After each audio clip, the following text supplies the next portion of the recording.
não basta apenas estabelecer o plano de ação. É necessário implementar e acompanhar as ações frequentemente. E acompanhar também o desdobramento detalhado das atividades. Então, prontos para o 8º passo do processo de gestão de não conformidades?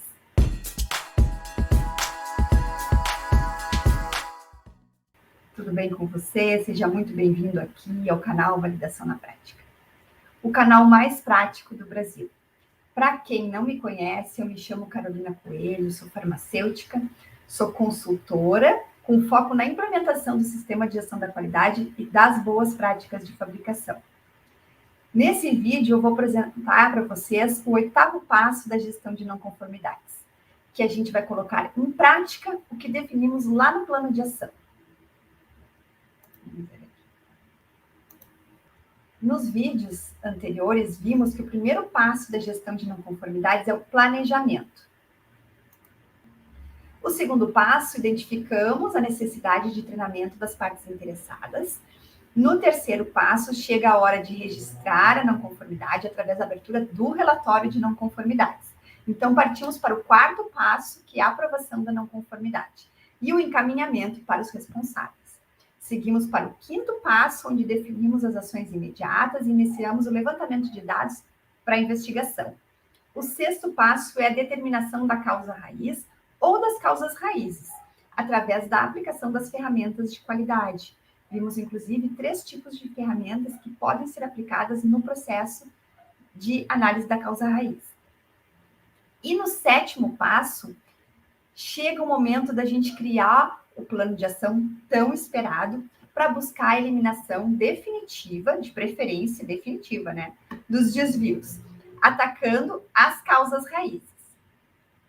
Então, temos que partir para a execução desse plano de ação. Acompanhar a implementação dessas ações e monitorar os prazos de execução que foram definidos. Estamos no 8º passo da gestão de não conformidades, que é a implementação do plano de ação. É recomendável que todas as etapas do plano de ação, do 5W2H, sejam rigorosamente seguidas, sendo, então, necessária qualquer alteração que pode acontecer, é normal começar a fazer o plano e definir novas ações, mas vamos ter que fazer o registro dessas mudanças, evitando, assim, a perda do controle sobre o planejamento que já fizemos e validamos com os envolvidos e com os responsáveis pelas tratativas. Cada responsável discriminado no quem do plano deve executar a sua ação no prazo que foi acordado e foi determinado, sinalizando o responsável pelo plano de ação o andamento das atividades. Então, esse processo é um pouco manual, vamos dizer assim, né? Essa sinalização. Geralmente, a garantia da qualidade é responsável por acompanhar todas as etapas e precisa ficar sabendo das ações. Pela minha experiência, quando a gente usa um software de gestão, o fluxo fica muito mais fluido, o fluxo desse processo, e fica muito mais acessível aos colaboradores as informações que eles precisam, principalmente o andamento dos planos de ações. E aí eles recebem muitas vezes por e-mail os workflow do andamento, das pendências, do que precisa ser feito, e assim eles podem gerenciar da melhor forma as suas ações e os seus prazos, principalmente o gestor da área, sabendo das demandas das suas equipes, dos membros da sua equipe, né, dos colaboradores da equipe, ele consegue entender quem está com mais atividades, quem precisa ajudar quem nesse momento. Quando a ação ela foi concluída, é necessário, então, registrar as evidências. E aí você vai me perguntar como que faz isso? Como, Carol, que eu vou registrar essas evidências? Vamos ver algumas formas de registro. São as comprovações de que a tarefa, aquela ação, ela foi finalizada.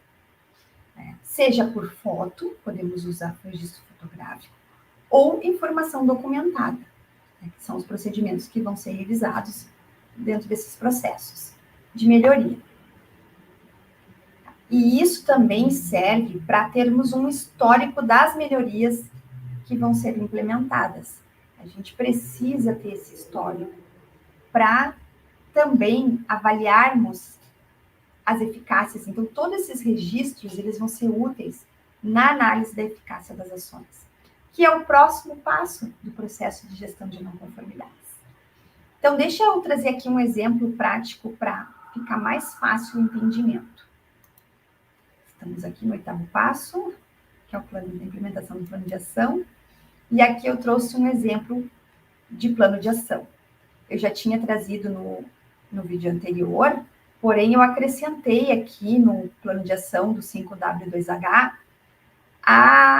uma adaptação para o processo de gestão de não conformidades, onde eu incluí o status e as evidências e fiz uma numeração para essas evidências, para organizar e rastrear depois os registros dessas evidências. O que a gente tem no plano de ação?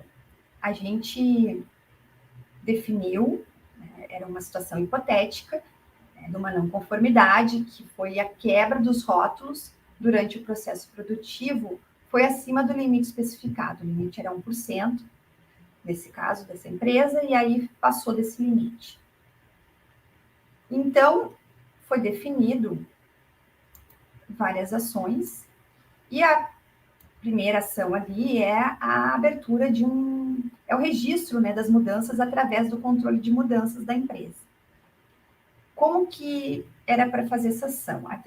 Abrindo, né, incluindo as mudanças propostas para aprovação no software da empresa de controle de mudanças.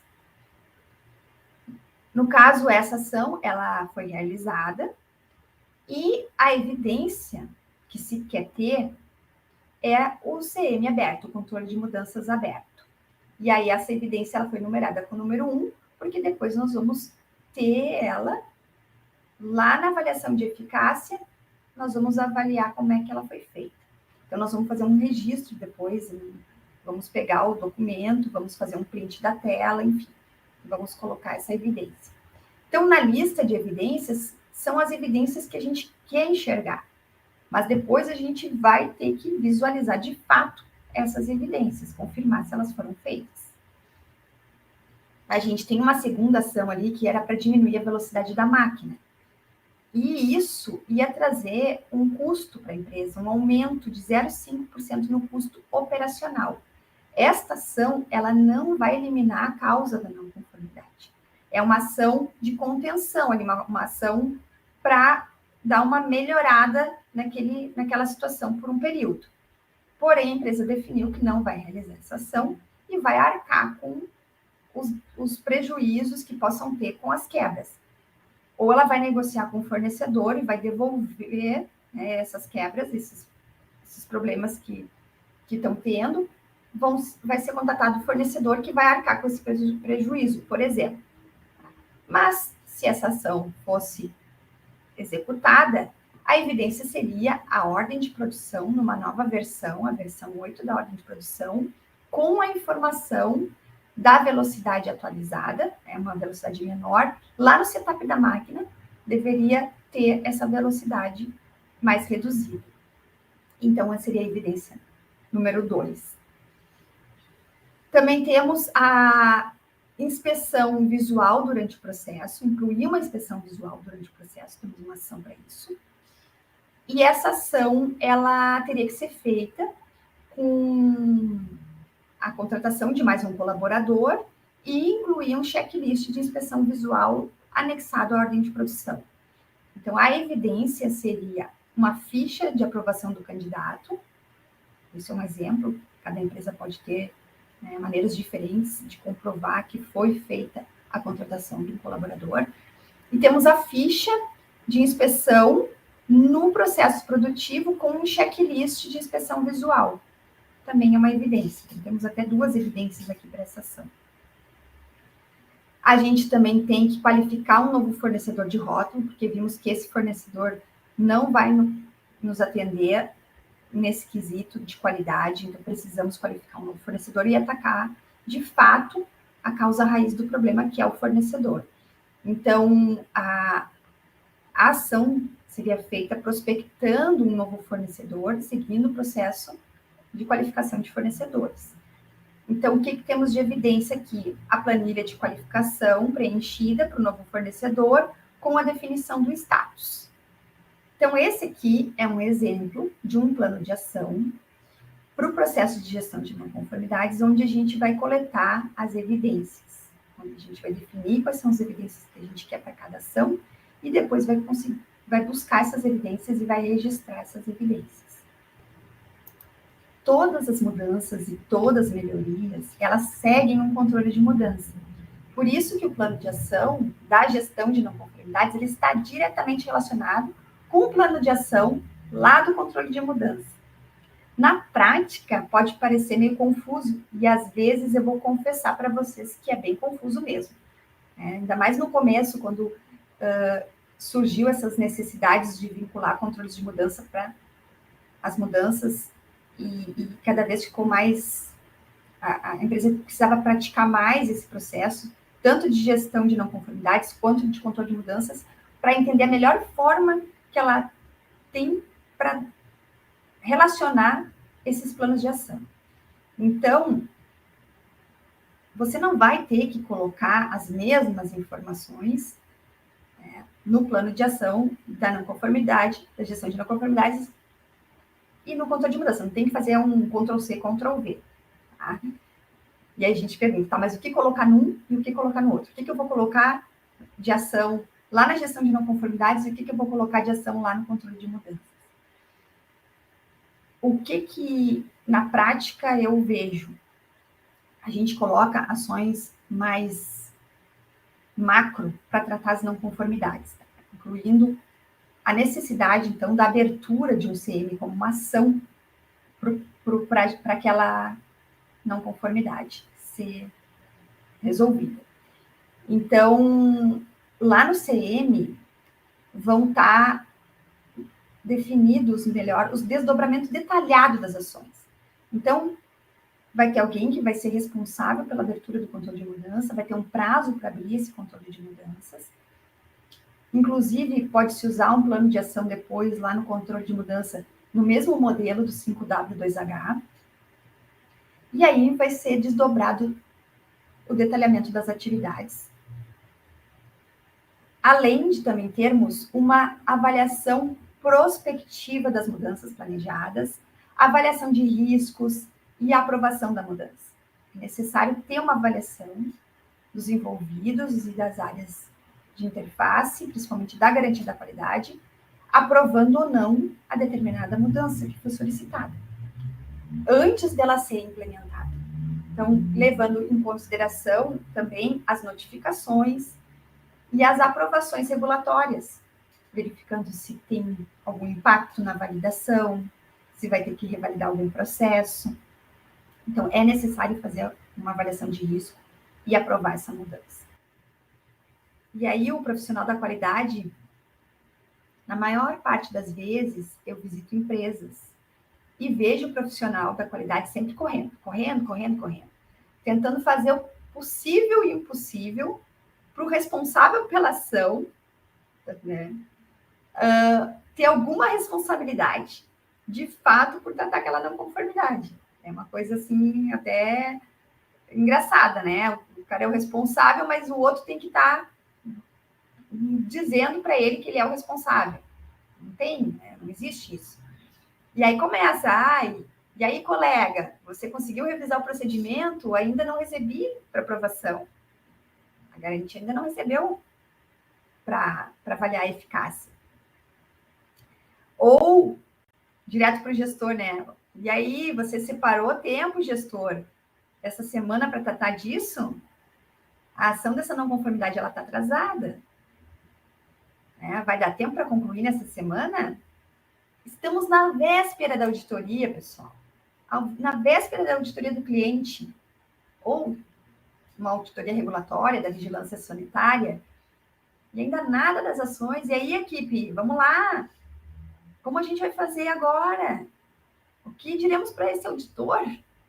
Ou o que vamos dizer para o nosso cliente? Pior ainda, né? O que a gente vai dizer para ele? Ele vai perceber que foi feito na última hora. Isso não acontece na empresa que você trabalha, né? Espero que não. Essa é uma postura não legal, né? Não é legal essa postura. Ela não é uma postura de gerenciamento apropriada para garantir, então, que as ações sejam executadas. Não estou dizendo que é fácil gerenciar tudo isso, muito pelo contrário, não é nada fácil. Eu sei pela prática mesmo, eu sofri muito, eu sei as dores. Eu acredito que há muitas questões culturais envolvidas, mas eu trago essa reflexão para que você consiga sensibilizar a alta direção sobre a importância de gerenciarmos todo este portfólio de ações, de planos que a empresa vai ter, como se fosse um projeto. A gente tem vários projetos e a gente gerencia esse portfólio de projetos. Para os planos de ações de não conformidades é a mesma coisa. São muitas ações. Então, inclusive, eu não falei ali, mas aquela planilha que a gente registra as ações, ela vai servir também de input para uma lista mestra de ações. A gente precisa ter uma lista mestra com todos os planos, com todas as ações que a gente definiu. Ações de melhorias, oportunidades de melhorias que a gente identificou. A gente pode ter origem essas ações das não conformidades, pode ter origem ações lá do controle de mudança. Então, a gente precisa ter uma lista mestra com todas as ações. Quando a gente não tem aquele software que a gente pode consultar as ações pendentes, que a gente pode tirar, emitir relatórios, a gente precisa ter isso no Excel, uma lista mestra de ações. Então, realmente, não é fácil. Então, a alta direção precisa dar importância ao gerenciamento de todo esse portfólio de ações, responsáveis, prazos. Eles têm que acontecer de uma forma assertiva. O plano de ação tem que acontecer de uma forma assertiva e efetiva.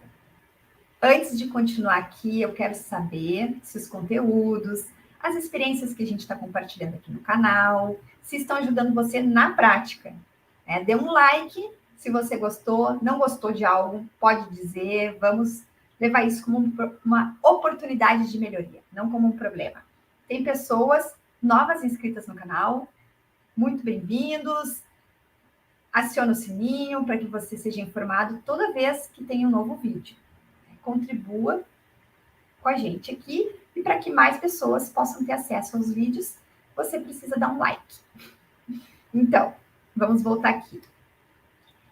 E que ferramentas ou armas a gente pode usar para combater, vamos usar algumas armas, essa cultura que existe nas tratativas das não conformidades, na execução dos planos de ações.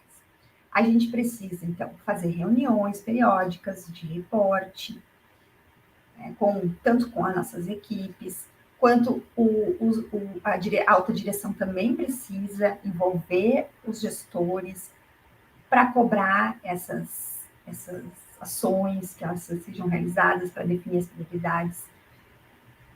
Temos que ter indicadores, trouxe aqui alguns exemplos, definir esses indicadores e definir metas para a gente estabelecer metas para esses indicadores, fazer o acompanhamento desses indicadores no dia a dia.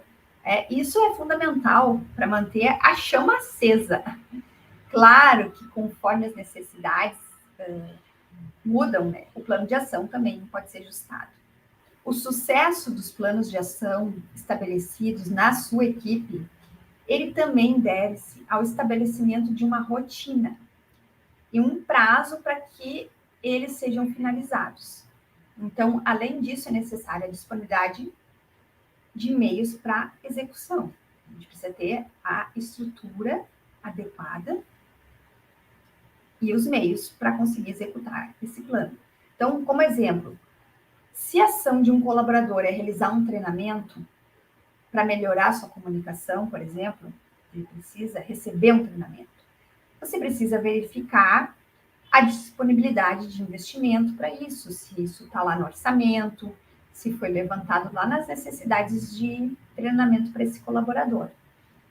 Você precisa indicar um ministrante, pode ser uma pessoa também dentro da sua equipe ou dentro da empresa que já tem experiência com o assunto, a melhoria da comunicação, por exemplo, definir uma metodologia para execução desse treinamento.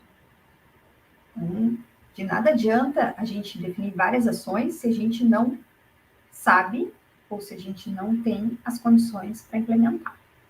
E qual é o melhor formato de acompanhar um plano de ação? Existem empresas que simplesmente pegam um papel, né, e eu ainda completo um papel de pão, tá? E escamam as ações que precisam ser realizadas. Outras são um pouquinho mais organizadas e os colaboradores possuem uma agenda que eles levam e acompanham eles nas reuniões. Não é preciso lembrar, né, os riscos que essas atitudes ou essa cultura oferece. Um papel pode ser perdido, jogado no lixo. Uma agenda não é um documento oficial da empresa, em que todos possam ter acesso e fazer os seus comentários, enfim. Nenhum planejamento que é escrito num papel é levado a sério. Convenhamos, né? Não é mesmo? Não é. Ele vai ser facilmente esquecido, perdido, engavetado, vai sumir. Esse documento vai sumir, com certeza. Vimos que uma planilha no Excel é possível ser usada para aplicar a metodologia 5W2H. Isso é algo visual e que pode ser salvo dentro do seu sistema. Então, fica registrado, evidenciado e pode ser resgatado a qualquer momento. Temos, assim, um plano de ação completo, verdadeiro, original, legível, rastreável, consistente, duradouro, disponível para consulta. Só que um software de gestão é um upgrade. E é um upgrade fundamental, não tem um custo tão alto, pela minha experiência, assim, conseguimos implementar um software com um custo bem acessível. E isso vai criar importância e comprometimento dentro da empresa na execução do plano de ação. Eu já trabalhei dos dois jeitos. O processo manual de plano de ação, de tratativa das não conformidades, de ir atrás do que já tinha sido feito, das evidências, e já trabalhei com software. Depois que você implementa um software, é como trocar de carro manual para carro automático. Ou, outro exemplo, um carro com direção hidráulica para um carro sem direção hidráulica para um carro com direção hidráulica. Você não consegue mais voltar para o modo antigo, o modo rudimentar de fazer as coisas. Não consegue. É muito difícil. Com um sistema, o gestor pode ver quais são os planos de ação que estão em andamento, quais os colaboradores da sua equipe foram demandados, o que você pode fazer para ajudá-los ou direcioná-los dentro das rotinas e das prioridades. É assim que você vai conseguir cobrar, mandar e-mails lembrando que algumas ações ainda não foram concluídas, que o prazo está atrasado. Não ter um plano de ação, nem vou comentar, né? Torna suas metas extremamente suscetíveis a erros. Por outro lado, ter um plano que não é eficiente e não aproxima o colaborador da meta também vai ser um problema. Então, ter evidência de que o plano de ação está contribuindo para as metas é imprescindível em uma cultura voltada para resultados. Então, para isso, precisamos ter um plano de ação que priorize o tempo e coloque esforços em atividades práticas, atividades táticas, operacionais, ou que podem ser medidas e estão alinhadas com o planejamento estratégico da empresa. Isso é que as empresas devem buscar. Só assim será possível tornar efetiva a ferramenta de gestão de não conformidades. Eu finalizo aqui o 8º passo do processo de gestão de não conformidades e te convido para assistir o próximo vídeo com o último passo desse processo. Vem comigo, partiu a avaliação de eficácia do plano de ação e encerramento da não conformidade. Até o próximo vídeo.